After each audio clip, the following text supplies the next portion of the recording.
de dinheiro. Ele falou assim, e o que isso é importante para o meu clube? Você olha a evolução dos prêmios ali, do contrato anterior era R$ 1.100.000, R$ 1.150.000, saltou para 1.650 quase, em 2025, é esse o valor, com o campeão hoje ganhando 131 milhões. Para manter isso, amigo, tem que no mínimo igualar os contratos, e para subir, tem que subir os contratos. Então, a negociação é muito importante para como que a gente vai assistir os jogos, né? Porque nós somos todos aqui, além de jornalistas, consumidores. No caso do PVC, até ele transmite os jogos, né?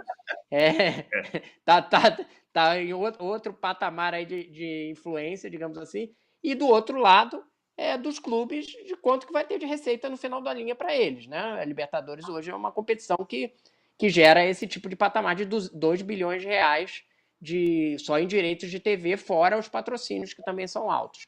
Então, esse o impacto, é um impacto grande para o mercado brasileiro e para o mercado sul-americano, o resultado que a gente vai ter dessa concorrência. Só lembrando Olha só, aqui que o Rubens Lisboa lembrou aqui, é muito importante. Aliás, Lisboa é pequeno para ele, devia chamar Rubens Portugal, que ele é maior, ele é muito grande. E ele falou o o seguinte Andrei, aqui: a Cazé TV assumiu highlights da Libertadores este ano. Então talvez seja uma aproximação. Fala, PVC. Isso, e o Near Live também, né? Eles também têm o Near Live, é isso. é isso aí.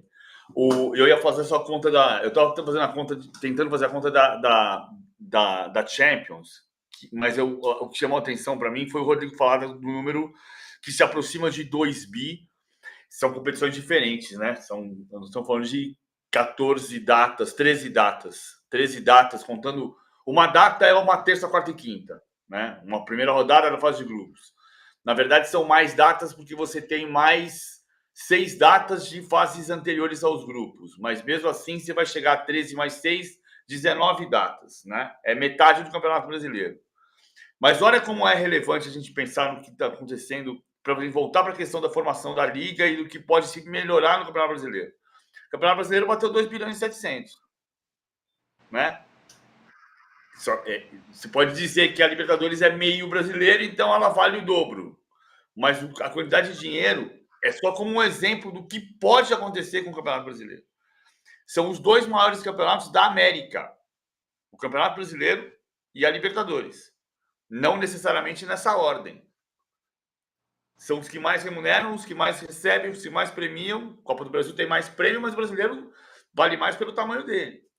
Então, só para a gente voltar ao entendimento de como tem um potencial gigantesco que ainda se pode explorar.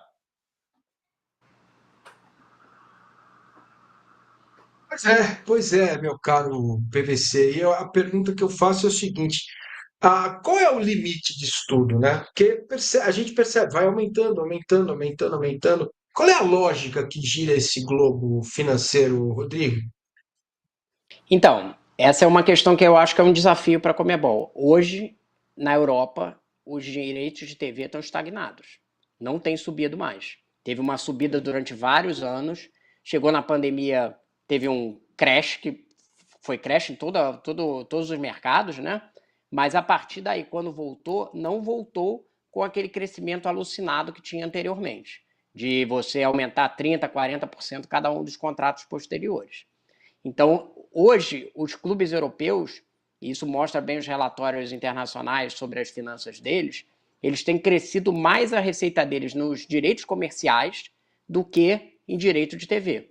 E o que é direito comercial? O cara começa a explorar 10 mil coisas, né? Rede social, que tem crescido muito, licenciamento, essa expansão e um monte de outras iniciativas que estão surgindo com o mundo do entretenimento em geral, do qual o futebol faz parte, tem crescido para outros lugares. Então, as propriedades comerciais, a venda delas é que tem crescido mais do que a venda de direitos. Isso mostra que é um desafio para a Conmebol ela conseguir mais um reajuste de contrato.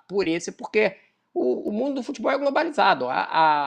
O cheque da Amazon é um cheque para o mercado brasileiro, mas no final das contas ela põe dinheiro em todo lugar do mundo por direitos. A Amazon tem aquele pacotezinho dela, pacotezinho não, pacotezão lá da NFL, por exemplo, né?